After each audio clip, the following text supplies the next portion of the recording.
Naqueles dias, César Augusto publicou um decreto ordenando o recenseamento de todo o Império Romano.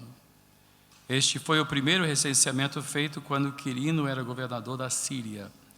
E todos iam para a sua cidade natal a fim de alistar-se.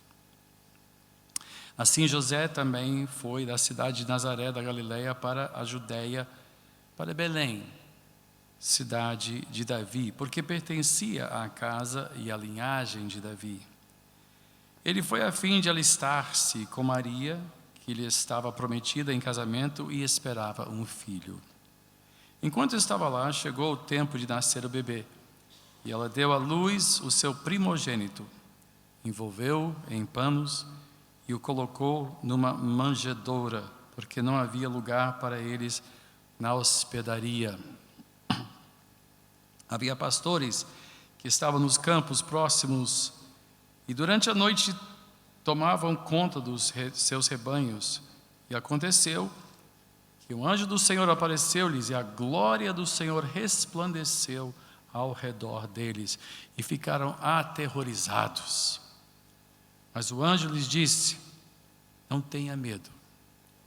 Eu estou lhes trazendo boas novas de grande alegria, que são para todo o povo.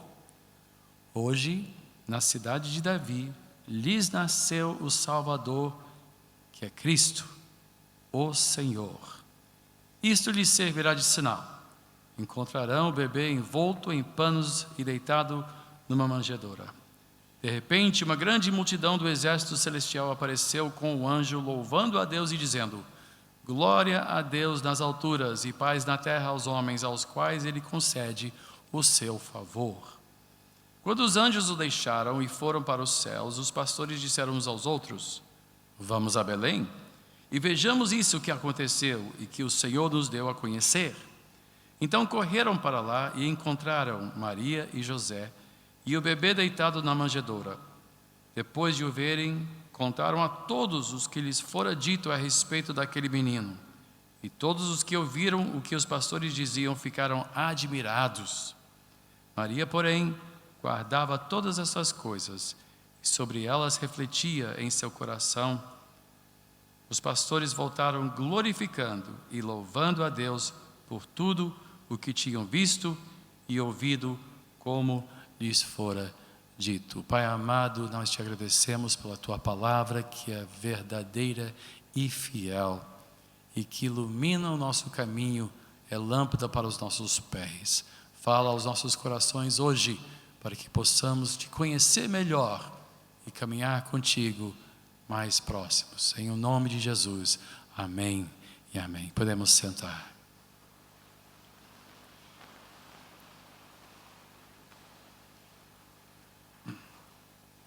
A primeira coisa que me chama a atenção, e eu vou voltar a pegar a narrativa detalhadamente, vou explicar até porquê, os detalhes, mas a glória do Senhor brilhou ao redor deles, e isto foi algo extraordinário. Eu não sei quantos aqui já estiveram numa noite estrelada no meio do nada. Eu já estive numa noite no meio do nada. Eu me lembro quando eu estava no Canadá, no meu primeiro ano de escola bíblica, e eu fui com um grupo de alunos. Um dos nossos colegas tinha uma casa assim de campo e tinha neve, e ele tinha assim sapatos de neve, aquelas, eu não sei como você chama aquelas sapatos de neve, um negócio assim, parece um raquete de tênis, né, para não afundar, né? E ele tinha também é tipo jet ski, só que para neve, é um neve ski. E a gente foi, me lembro que na volta, nevava tanto, a noite escura, nevava tanto, que com a estrada muito escorregadia, um dos carros, que eram 3 carros, um dos carros entrou na vala entre as duas pistas e ficou completamente enterrado na neve, coberto. E eu saí do carro à noite, eu não estava no carro que foi enterrado, eu fui num dos carros que não ficou enterrado, e nós estávamos esperando a polícia chegar. E eu saí, e eu não via nada ao meu redor, exceto neve. O céu era escuro, o chão cinza, porque era noite, neve. E eu disse, meu Deus do céu, eu estou no meio do nada. Se eu sair desta, eu sei que não haverá situação neste mundo que eu terei que enfrentar, que eu não consiga me livrar. Tive uma segunda experiência quando eu fui para uma conferência na Coreia, e o grupo foi antes de mim, e eu tive que pegar o avião sozinho. Eu peguei o avião de Rio a Miami, Los Angeles, Tóquio, Seul, na Coreia. E quando eu desci, não tinha nada que eu entendesse, era tudo em coreano. E eu peguei um ônibus, porque eu sabia que tinha que pegar um ônibus para o hotel, e no ônibus tinha um televisor no ônibus, passando coreano, e todo mundo ao meu redor falando uma língua diferente. Ninguém falava inglês e ninguém falava português. Eu disse, meu Deus, eu estou no meio do nada. Se eu morrer agora, ninguém vai saber onde me achar. Estou perdido. Esses pastores estavam no meio do nada, literalmente. Num campo, longe de tudo, longe de todos. E de repente, a glória de Deus brilhou ao seu redor. A glória de Deus. Este encontro foi tão extraordinário. E é interessante nós estudarmos os detalhes dessas narrativas, porque nos detalhes nós entendemos coisas. Os detalhes dessa história são notáveis. E os detalhes nos dão uma visão mais clara da importância do evento, e principalmente nos falam mais claramente sobre quem está por trás deste evento, que é Deus. Então, por isso, eu quero olhar bem para esses pastores que se viram no meio do nada, numa noite estrelada, cuidando das suas ovelhas, e de repente, a glória de Deus, um anjo apareceu, a glória de Deus o cercou. Vamos tentar ver com olhos novos esta passagem tão conhecida. É uma passagem conhecida, já vimos quantas vezes, já lemos quantas vezes, já pregamos quantas vezes. Mas a primeira coisa que eu quero que nós entendamos é que Deus fez tudo isto deliberadamente. Deus fez tudo isso. Cada detalhe deste encontro foi fruto da vontade de Deus, do plano de Deus. Cada detalhe dessa história tem importância. Cada detalhe dessa história fala a respeito de Deus. É um momento de importância única no mundo. E foi detalhadamente planejado, profetizado, executado, anunciado e explicado, registrado pelo texto bíblico. Nós não costumamos prestar atenção a detalhes. Pegamos a história, mas há riqueza nesses detalhes. Primeiro detalhe: Deus, Todo-Poderoso, Criador dos céus e da terra, veio ao mundo deliberadamente pobre, de maneira imperceptível e anônimo. João e Maria não passaram de um grão no meio de um grão de areia no meio de uma praia enorme de polvo. Era uma estatística. Se você olhasse o povo em peregrinação, se preparando para recenseamento, ninguém notaria este casal. Eles apenas eram um número no meio de uma multidão. Às vezes, quando eu vejo grandes migrações no jornal, eu vejo fotos por exemplo, do Ramadã.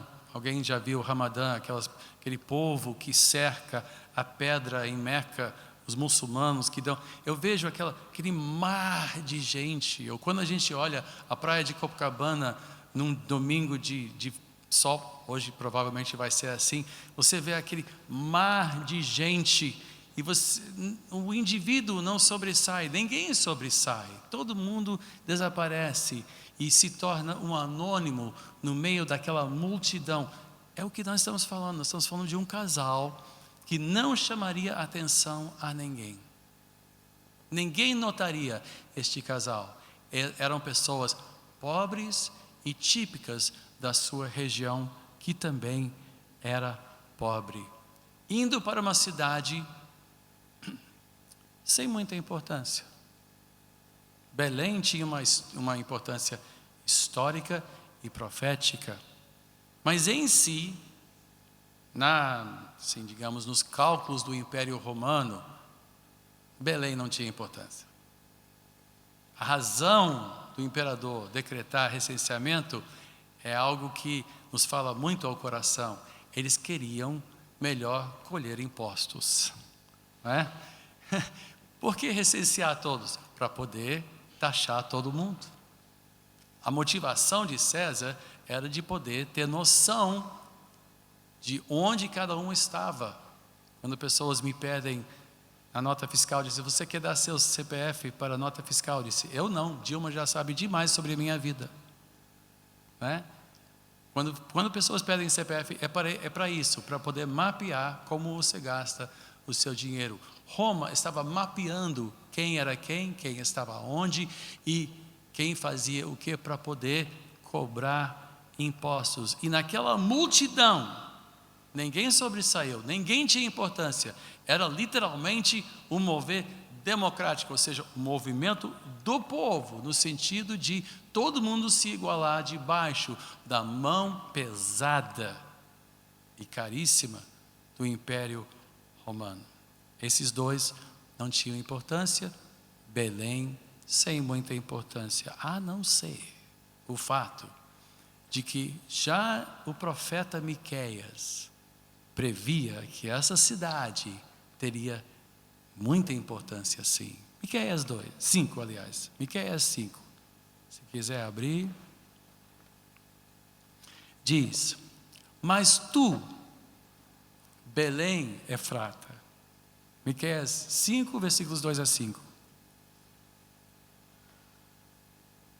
Ele diz: mas tu, Belém Efrata, embora pequena entre os clãs de... Vou deixar, estou ouvindo o papel. Estamos achando. Para achar Miqueias, você abre o índice, né?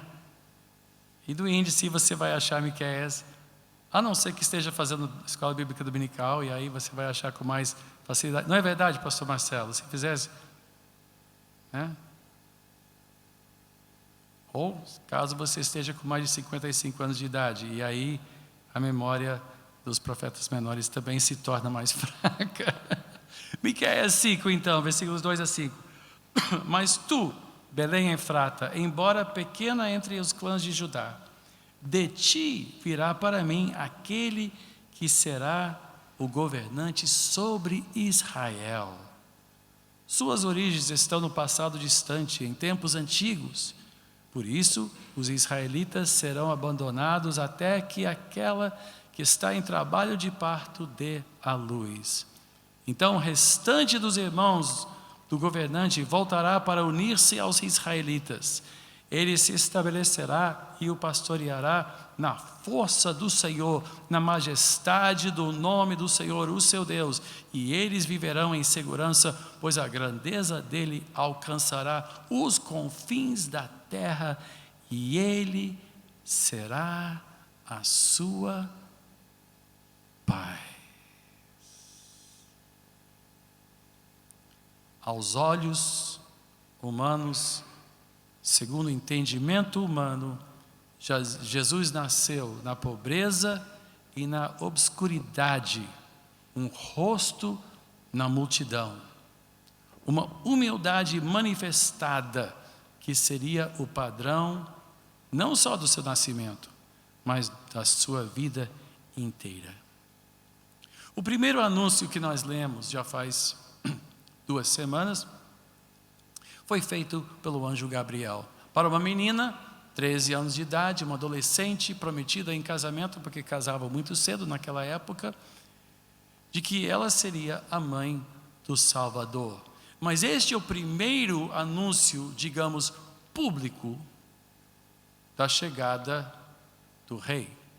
É o primeiro anúncio público da chegada do Messias. E logo quem recebe este anúncio? Porque quando um rei chega, certamente isso merece um anúncio glorioso. Merece, exige, pede uma certa pompa e cerimônia, não é não? O seu rei chegou. Então isso deveria ter sido levantado certamente em Jerusalém, certamente junto aos sacerdotes e líderes do povo, certamente em praça pública, quem sabe na frente do próprio templo de Salomão poderiam anunciar isso, mas não. Para onde foi esse anjo?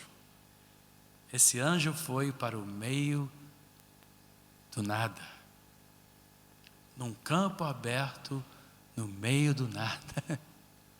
Longe da cidade, longe das luzes, longe da multidão, longe de tudo e todos, para um grupo de pastores de ovelhas. Esta imagem também é tão comum que nós pouco entendemos como esses detalhes são importantes. Porque quando pensamos em pastores à noite, é tão bonito isso, quando vemos presépios e os pastores lá e essas coisas, e vemos, sim, imaginamos os pastores e os anjos cantando e tal, e dizemos, bom, então, convém que seja assim. Não, não convém. Não convém. Contraria o bom senso, contraria a imponência do momento, contraria a importância do momento. Por quê? Porque pastores eram uma das classes mais desprezadas de todo Israel. Aliás, só havia uma classe mais desprezada do que pastores, eram leprosos. Os únicos menos, assim, aceitos do que pastores de ovelhas. Literalmente, um pastor era considerado um ladrão, um mentiroso, vivia ao céu aberto, e ele, por causa da sua função de viver ao céu aberto, ele não tinha acesso ao templo, era considerado um povo impuro. Ninguém podia interagir com eles e ainda ir servir no templo. Eles, de tão, assim, menosprezados, sua palavra numa corte, num tribunal, não era aceito, eles não eram confiáveis, o seu testemunho não era fidedigno, não era considerado algo crível. E o anjo logo procurou quem? Porque, gente, pense bem, o anjo não estava voando pelo céu dizendo, vamos ver, está aí uns pastores, por que não? Estão aí? Gente, tudo, como já falei, Deus planejou tudo deliberadamente. O anúncio foi deliberado. As pessoas para quem ele anunciou foram escolhidos antes do fato. A gente não pensa nisso, mas exatamente, não é como se o anjo estivesse passeando, dizendo, quer saber? Eu acho que eu vou anunciar a chegada do Senhor. Não, Deus mandou o anjo para pastores, pessoas desprezadas, pessoas sem importância, pessoas sem credibilidade, pessoas sem aceitação social, pessoas, pior seria leprosos, que tinham que viver afastado da cidade por causa da sua impureza, que podia inclusive contagiar outras pessoas. Pastores estavam segundo na linha em termos de rejeição.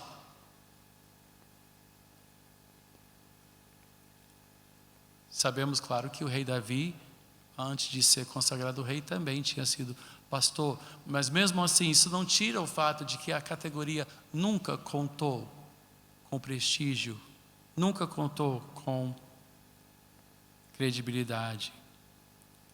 Então eles procuraram pastores. Gente, Deus sempre me surpreende e sempre nos surpreenderá. Quanto mais eu vivo no Evangelho, quanto mais eu cresço no Senhor, mais eu descubro o quanto eu ainda não sei a respeito de Deus. Quanto mais eu leio a palavra de Deus com cuidado, estudo a palavra de Deus, não só devocionalmente, mas assim, mais a fundo, mais eu descubro que Deus não é o que eu acho que Ele é. Deus é diferente. Deus é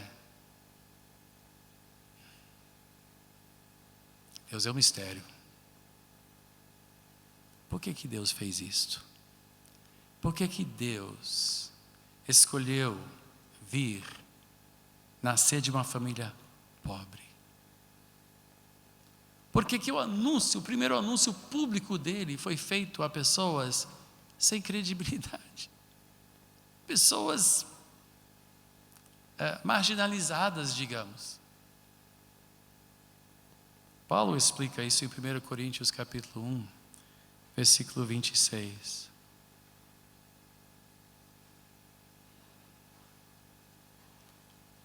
Coríntios 1, versículo 26.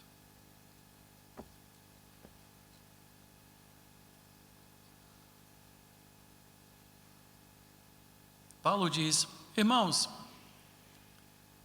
pensem no que vocês eram quando foram chamados. Poucos eram sábios segundo os padrões humanos. Poucos eram poderosos, poucos eram de nobre nascimento. Mas Deus escolheu o que para o mundo é loucura para envergonhar os sábios. E escolheu o que para o mundo é fraqueza para envergonhar o que é forte. Ele escolheu o que para o mundo é insignificante, desprezado e o que nada é, para reduzir a nada o que é, a fim de que ninguém se vanglorie diante dele. É, porém, por iniciativa dele que vocês estão em Cristo Jesus, o qual se tornou sabedoria de Deus para nós, isto é, justiça, santidade e redenção, para que, como está escrito, quem se gloriar, glorie-se no Senhor. Cumprindo a profecia de Isaías, de que o Evangelho era pregado aos pobres, a mesma citação que Jesus fez quando mandaram os discípulos de João Batista, procuraram ele, porque João Batista ficou na dúvida, será que realmente é aquele que está por vir? Ele disse, fale para ele. Os cegos veem, os paralíticos andam, e o Evangelho está sendo pregado aos pobres.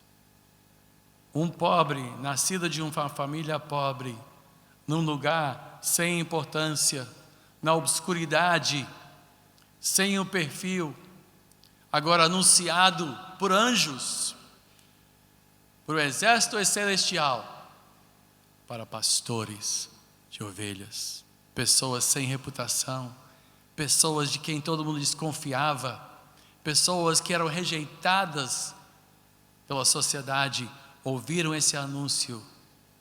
Voltemos a Lucas capítulo 2 então, vamos voltar ao anúncio. Eles tinham grande medo porque a glória do Senhor brilhou ao seu redor.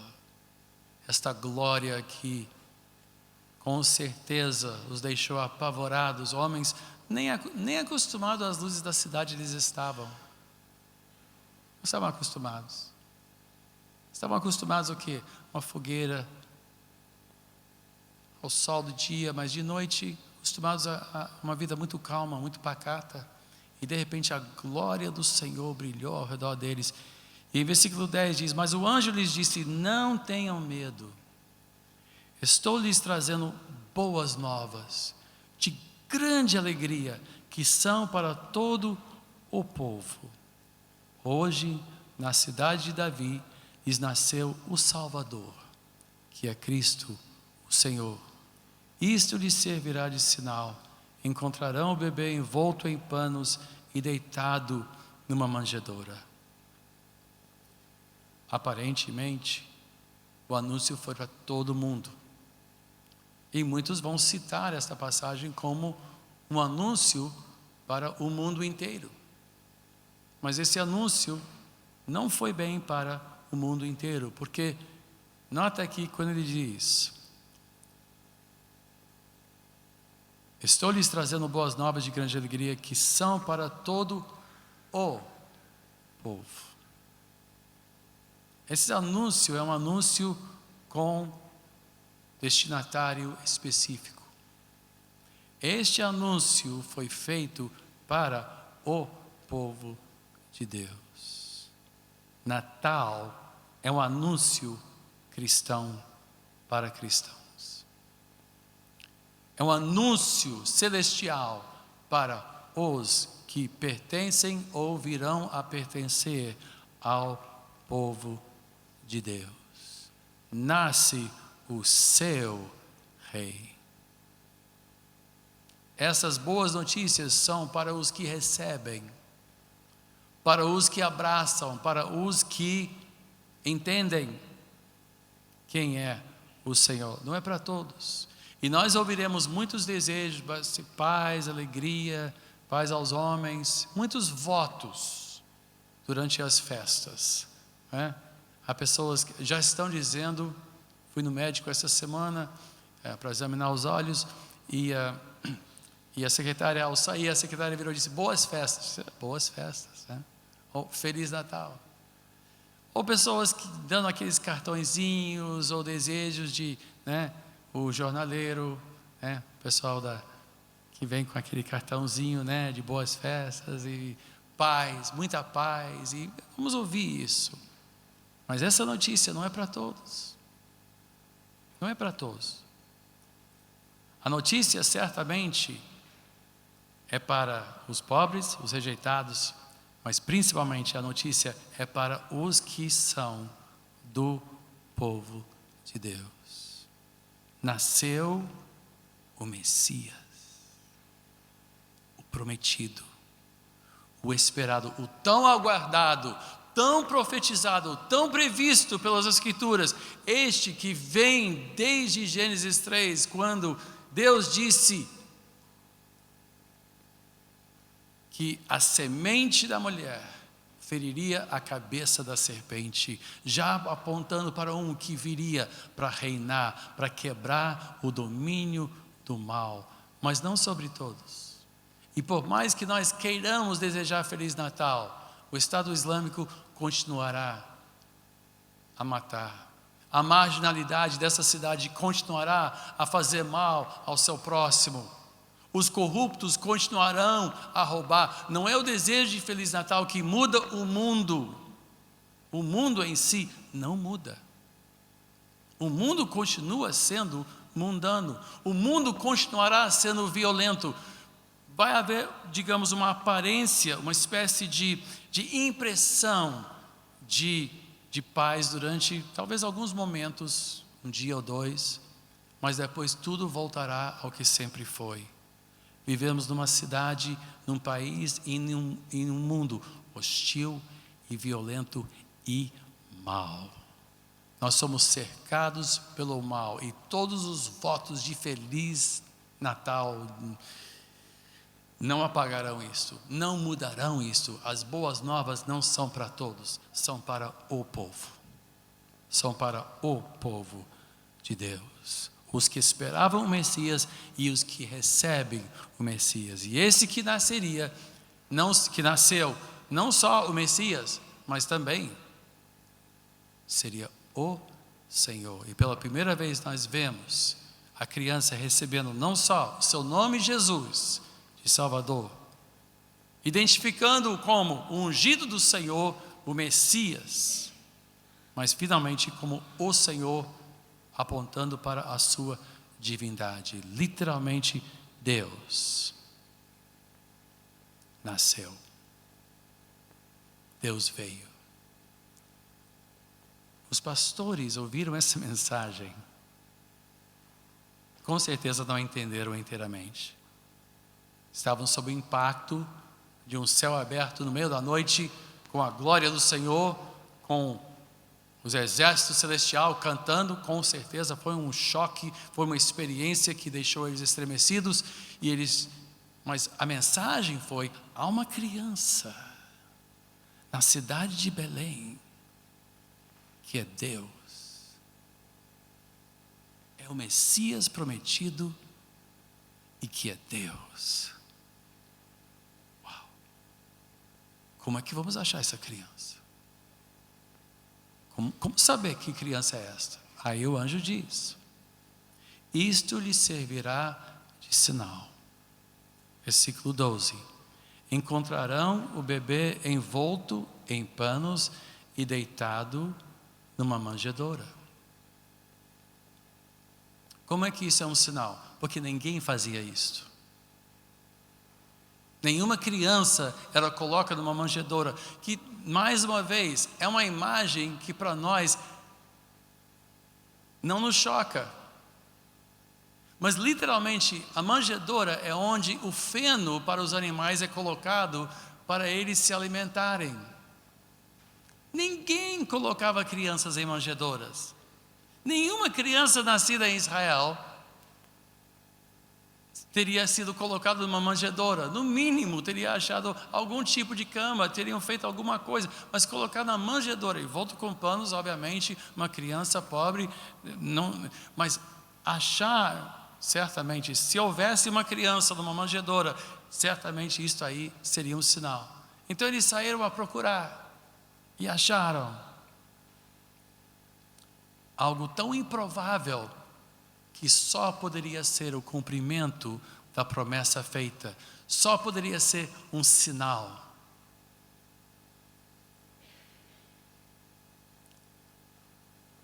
E então eles cantam o hino, e hoje o hino que nós vamos falar é Glória in excelsis Deo. De repente, após o anúncio, o céu se abre, o exército celestial aparece e cantam esta única estrofe: glória a Deus nas alturas e paz na terra aos homens aos quais Ele concede o seu favor. Veja só, duas partes. Primeiro, tudo isto foi feito, aconteceu em primeiro lugar para a glória de Deus.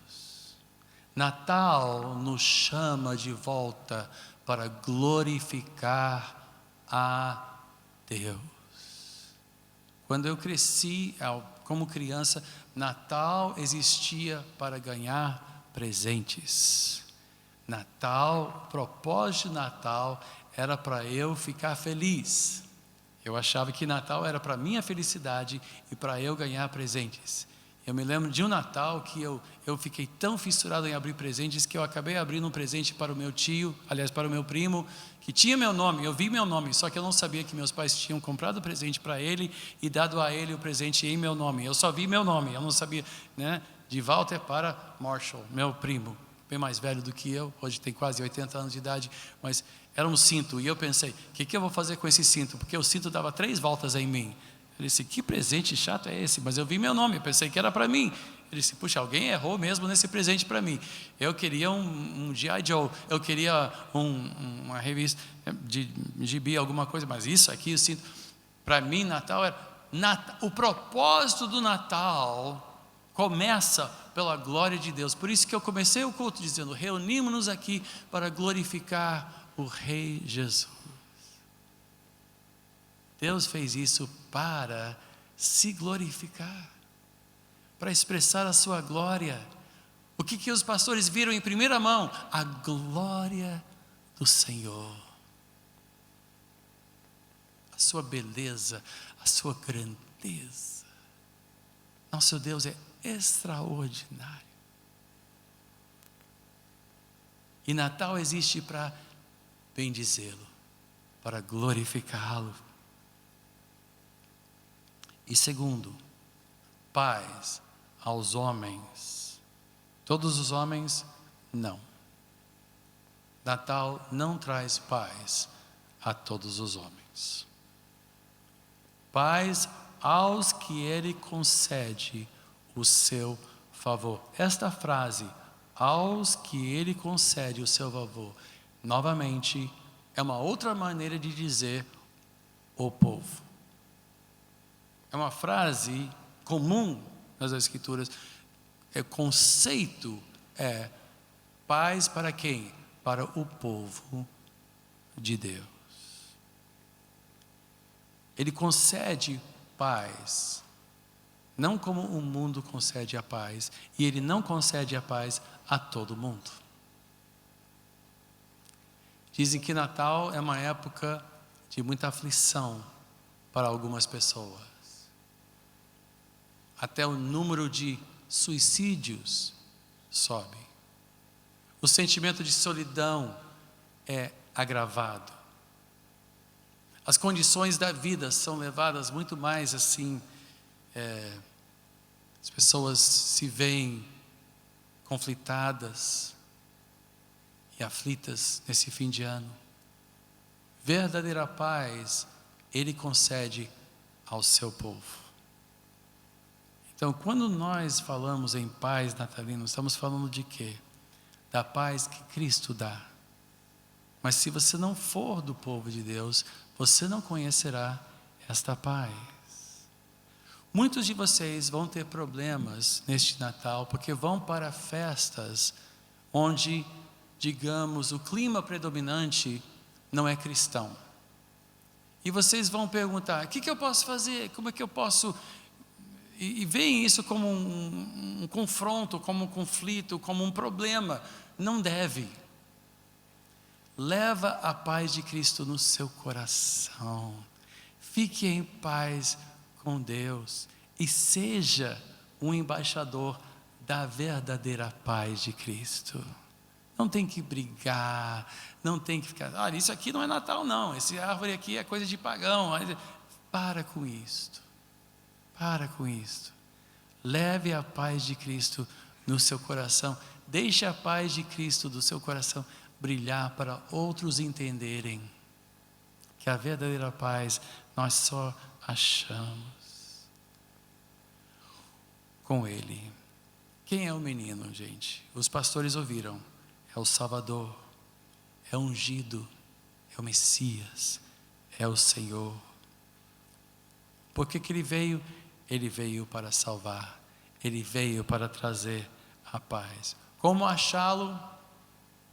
Da maneira mais improvável possível. Acha uma criança numa manjedoura. Para usar um exemplo bem moderno, seria como dizer para... pastores de ovelhas, não temos pastores de ovelhas aqui na região, mas, enfim, de repente, você está no meio do nada, o anjo diz, te dou um sinal, vai achar ele numa oficina mecânica, deitado naquela bandeja onde se limpa o carburador, ou seja, literalmente ele é tão ridículo quanto isto, tão ridículo, vai achar ele no lugar mais improvável possível, nascido de uma família humilde. Eles então procuraram, acharam e contaram para todo mundo, saíram contando para todo mundo. Agora, muitos recebem a mensagem de Natal assim e contam para os outros. Muitos recebem o anúncio do Evangelho e já ficam com o coração cheio. Quando veem Cristo, quando finalmente descobrem quem é o verdadeiro Rei, seu coração é transformado e saem falando para todos. Mas nem todos reagem assim. Maria reagiu de modo diferente. Versículo 19 diz: Maria, porém, guardava todas essas coisas e sobre elas refletia em seu coração. O que isso quer dizer? Isso quer dizer que a mãe de Jesus possivelmente não entendeu todas as implicações do que estava acontecendo com ela. Nós vemos depois, durante o ministério de Jesus, a mãe e os irmãos de Jesus procurando ele, interrompendo ele, pedindo coisas a ele, e ele diz: vocês não entendem, vocês não veem, quem é minha mãe, quem são meus irmãos? Maria demorou mais, mesmo sendo a mãe de Jesus, ela demorou mais para entender o que estava acontecendo.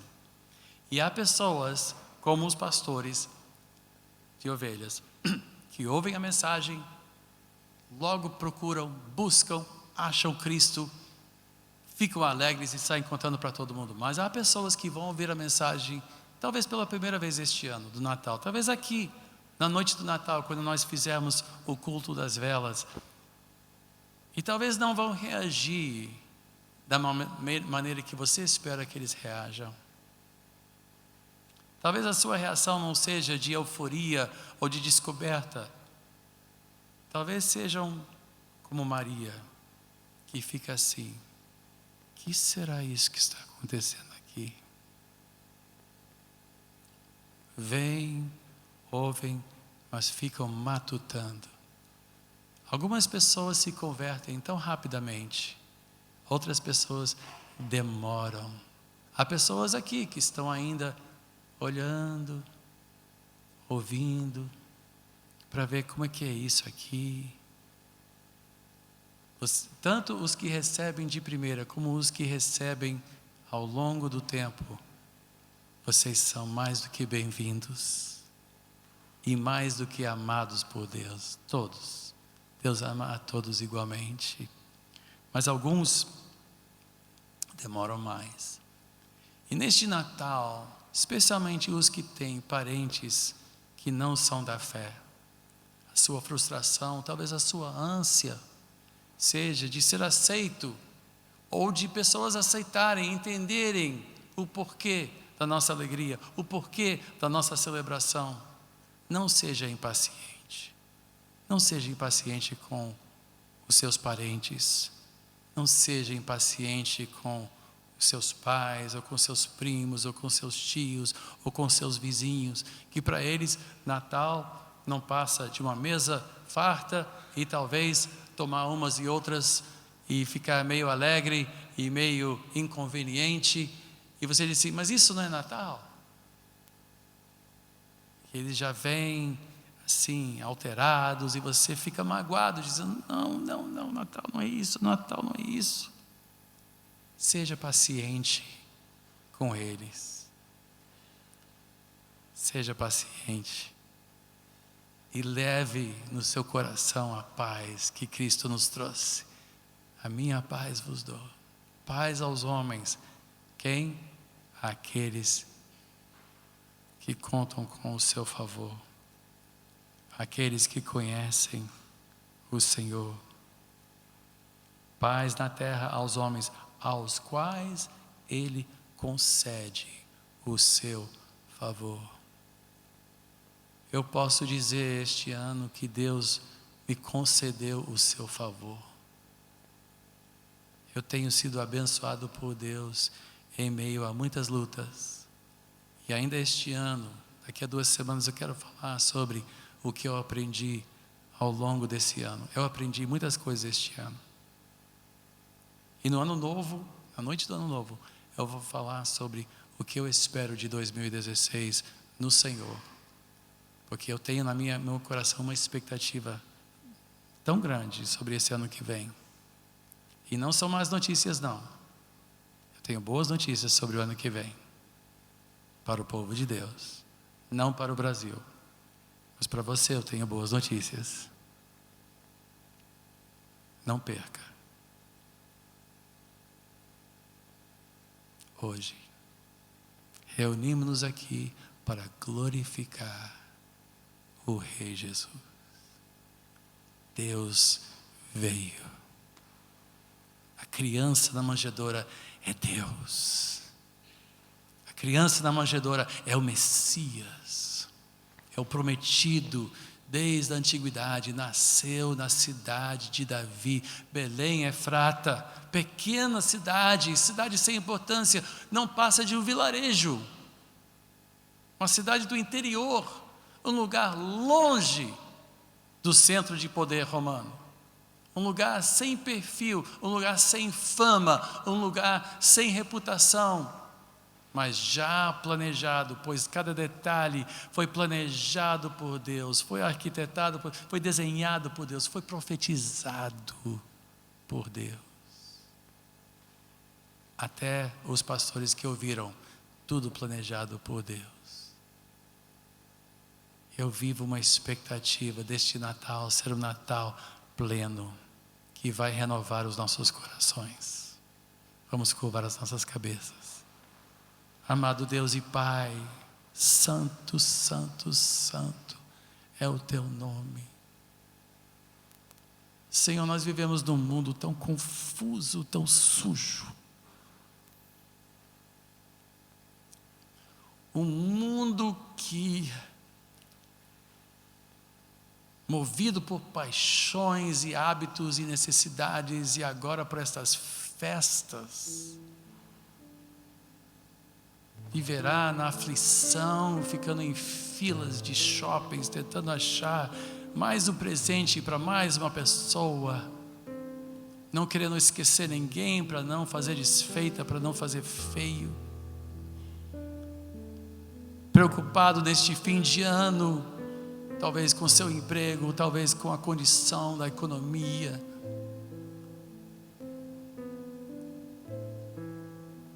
conflitado pelas muitas notícias de manifestações públicas, dos movimentos entre governos, os poderosos que oprimem, da violência que cresce, das condições do clima, desastres ecológicos, doenças novas aparecendo. Que mundo é esse? Que mundo terrível! Que mundo terrível! Onde nos voltamos, Senhor? Não há onde nos apegar, não há onde nos escorar, não há onde nos refugiar. Não há saúde pública, não há espírito público. Os que regem nossas vidas não têm consciência, nem pudor.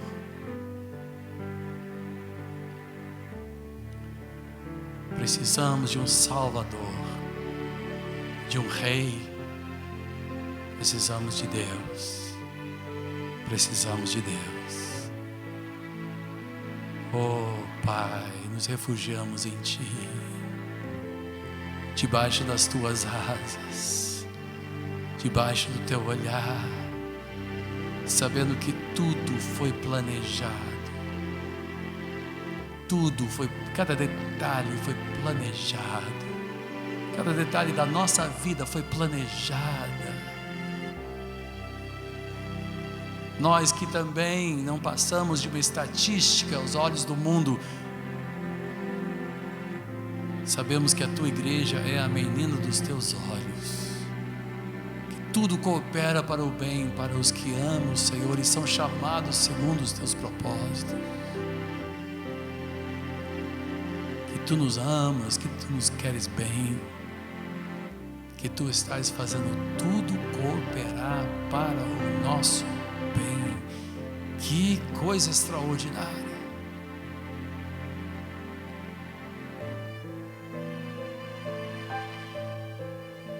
Então meu coração repousa em Ti, a minha mente acha paz em Ti, a minha alma descansa em Ti. Deus meu, Deus meu, Deus meu, Deus meu.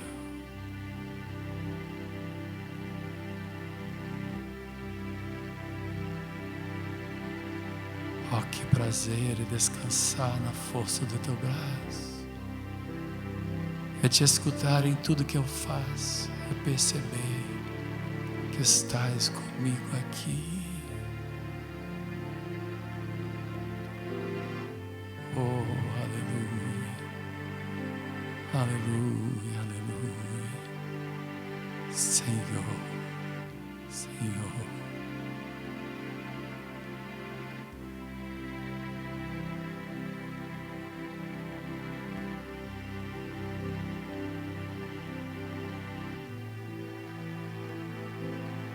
Eu hei de confiar em Ti.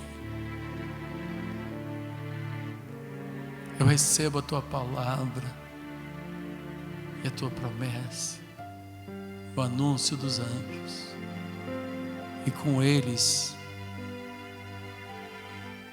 acrescento a minha voz: glória a Deus nas alturas, glória a Deus nas alturas, glória a Ti, Senhor, glória a Ti, Senhor, meu Rei, meu Criador, meu Salvador.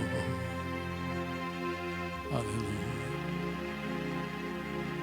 Bendito seja o nome do Senhor para todos sempre. Amém e amém.